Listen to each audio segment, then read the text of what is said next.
Hi, my name is Mylee and this is my senior project presentation. Before we go into my presentation, I would like to give a few tidbits of information about myself. I'm the second oldest of 4 kids. I was born and raised in Idaho Falls. My family currently has 3 dogs and I am enrolled in BYUI starting this September. I had the opportunity of refurbishing this gorgeous vintage dresser into something that was a little bit more my style and something that I would like for the long term. Although this project was very lengthy and very time consuming, I was able to shorten it into 5 simple, easy, quick steps. The first step was planning and prepping. This was a very essential step to my project to make sure that I knew what I was doing and to make sure that I had everything I needed in order to achieve my end goal. The second step was to remove any previous paint. I used many different types of tools and resources such as paint stripper, acetone, sanding, and paint scrapers. The third step of my project was priming the dresser. After I had removed any excess paint, I sanded it down to make sure that it was an even surface, and I added a white priming, priming paint to make sure that I had a blank canvas to work on. The fourth step of my project was to add all 3 coats of paint to make sure that it was a very matte end result. The last step of my project was the finishing touches. For the finishing touches, I needed to apply a top coat of feed-in wax and attach any new hardware that I had bought for it. My goals for this project were to give the dresser a new look while also keeping that vintage aspect of it. I also wanted to learn some new skills. I learned very many new skills throughout this project, such as sandpaper and the different grits and how each of them can affect your project. I also learned how acetone can be used to remove paint, and I also learned how to remove some very difficult hardware. Another one of my goals was to learn more about the history of dressers. I used this research in my research paper, which I will go more into in a second. The last 2 goals that I had set for myself were to repair any problems and improve the efficiency of the dresser. I had to make sure that there were no inconsistencies and no problems that would rise up after I had finished the project. So that was making sure that dresser drawers would be able to be pulled out and pushed in easily and efficiently. So why exactly did I choose this project? For starters, my mom has always refurbished furniture for as long as I can remember. Recently, I've been able to help her on a few of her own projects, which inspired me to do this as one of my projects. Number 2, personal design. As I am getting older and I'm going to be graduating soon and in the near future have my own house, I wanted some pieces of furniture that kind of reflect who I am and what kind of designs I like. The third reason is a future hobby. While helping my mom complete her projects, I soon realized how much I really loved refurbishing furniture and the fact that I might want to do it as a future hobby of mine. A few problems and solutions came up through my projects. The first problem that came up was the paint stripper.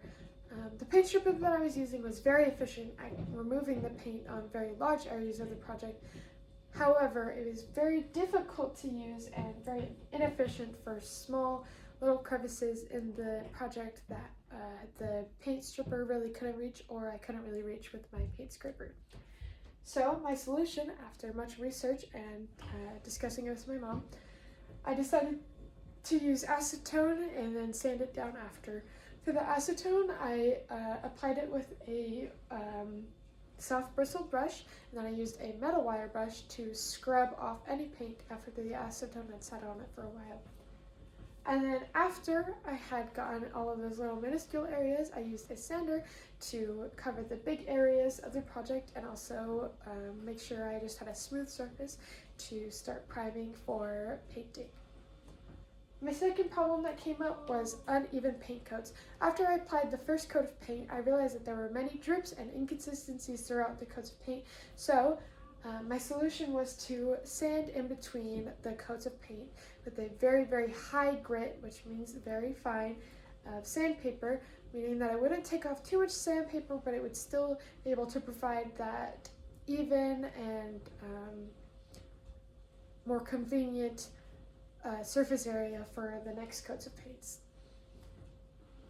The third problem that came up was a broken wheel. When we first received this piece of furniture, it originally came with 3 wheels and one of the wheels was missing. So I had 3 options. I could find a completely identical wheel to all the others. I could find a new set of 4 identical wheels to attach to it, or I could just remove all wheels in general. I decided to remove all of them just because I wanted my dresser to be more stable and just to be more of a standstill piece. My last and probably my biggest problem was I underestimated the time and energy needed for this project. Many problems that came up with time was I underestimated the lengths of time in between coats of paint. Also, whenever I needed to use any materials, sometimes they were being used by my other family members.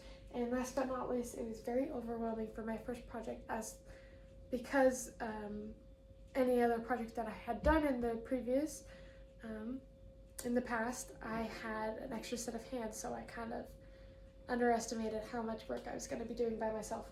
So my solution was to ask my mom for loads of tips while still finishing the project by myself, and also really pushing myself to achieve those goals I had set for myself. So what did I learn? I learned that projects take a lot of time and effort. Without it, you will not get the end result that you want. It's okay to ask for help when you are confused or for when you need it. There's no shame in asking. The last lesson I learned was to believe in yourself and the decisions you make. Oftentimes when you're doing a project involving furniture, it's very easy to undermine the decisions you made and start second guessing yourself if you are heading in the right direction, if you have chosen the right color of paint, and many other things with the project. But it's very important to just persevere and stick to your original thought, because oftentimes you know what you want for your project. The second part of my senior project class was a research paper. For my research paper, I researched how furniture and how it evolves over time. I had 3 main points for this research paper, which were how furniture has evolved to provide efficiency, how furniture has evolved to reflect different time periods, and how furniture evolves by influence from previous time periods. To go into these points a little bit deeper, how does furniture provide efficiency, or how has it evolved to do so? Many pieces of furniture are able to provide the efficiency that many people want in their life. However, a very big section of efficiency in furniture is storage. I decided to research 2 different pieces of furniture that their main purposes are storage. The first piece of furniture that I researched was a cabinet. Cabinets are actually inspired by medieval cupboards, which were very large pieces of furniture that held any dining ware in the kitchen. Throughout time, many designers realized that cupboards took up a lot of space.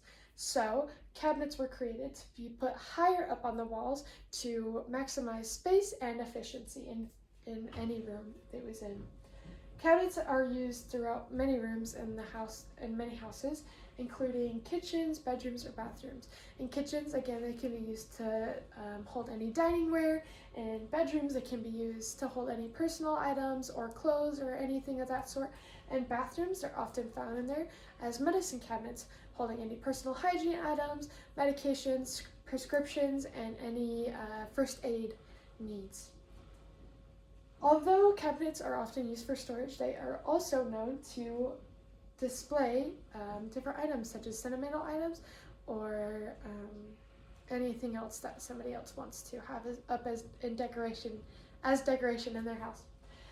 The second piece of furniture that I researched was a dresser. Dressers have been used throughout history and can be tracked back to medieval times, in fact. Dressers are found in many rooms throughout houses, such as the bedroom, kitchens, and dining rooms. And oftentimes when they are found in dining rooms, they're called either a buffet or in the living room, they can also be called an ottoman or a cedar chest. The last point about dressers that I came up with is that dressers are known to increase functionality in terms of storage while also keeping that decorative aspect. Sometimes when furniture evolves over time, many pieces can lose that decorative aspect. However, dressers have been known to keep it because many consumers often prefer dressers with the decorative aspect over plain ones. My second point was furniture evolving to reflect different time periods. The first sub-point I came up with is artistic focuses of that period. For example, in the Renaissance period, many people thought of it as a time for rebirth, a time of rebirth for the arts. It was also a period of great change in furniture design. Another example of artistic focuses impact on furniture is the Greco-Roman tradition. Greco-Roman tradition was when designers began to create pieces that were more opulent and ornate than anything that had come before. Another sub-point that I researched for time periods would be consumer tastes. One very big thing is modernized designs. Many modernized designs have kind of become more popular in the 1900s to the present day. Modernized designs are more focused on simplification and to maximize efficiency. A very big influence on modernized designs was the Industrial Revolution. Because of the Industrial Revolution, designs of furniture were simplified due to improvement in production times, and the Industrial Revolution, in fact, provided new, cheaper inputs such as metal and plastic, which were very easy to work with in contrast to wooden furniture. The last sub-point I researched was pop culture influenced furniture. Many people do not know this, but something as trivial as a TV show or movie can actually influence how you want to decorate your own household. For example, in TV shows and movies, some memorable pieces would be the orange couch from the TV sitcom Friends, or the wardrobe from the Narnia Chronicles. Another pop culture influence is furniture and technology. In more recent years, technology has been incorporated into many designs, such as record player cabinets, radio tables, and phone tables.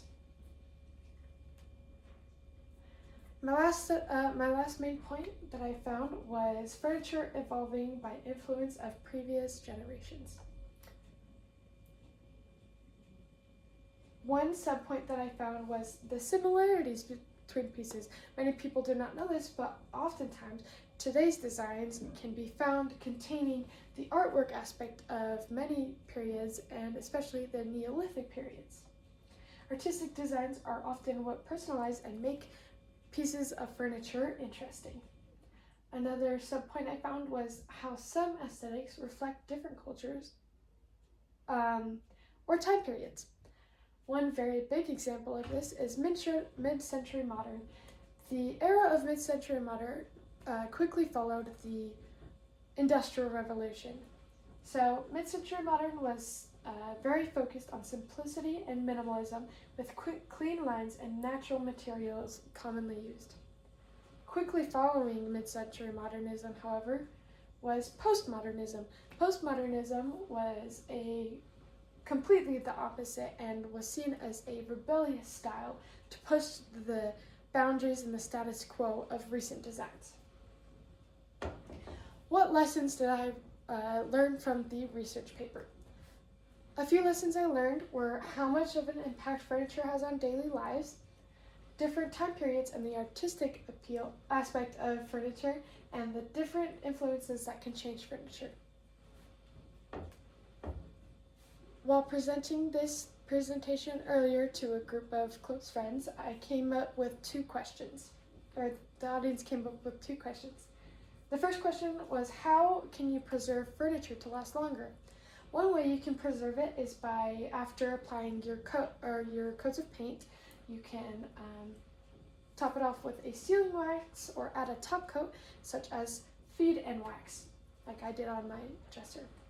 Another question that came up is, how do you clean furniture without damaging it?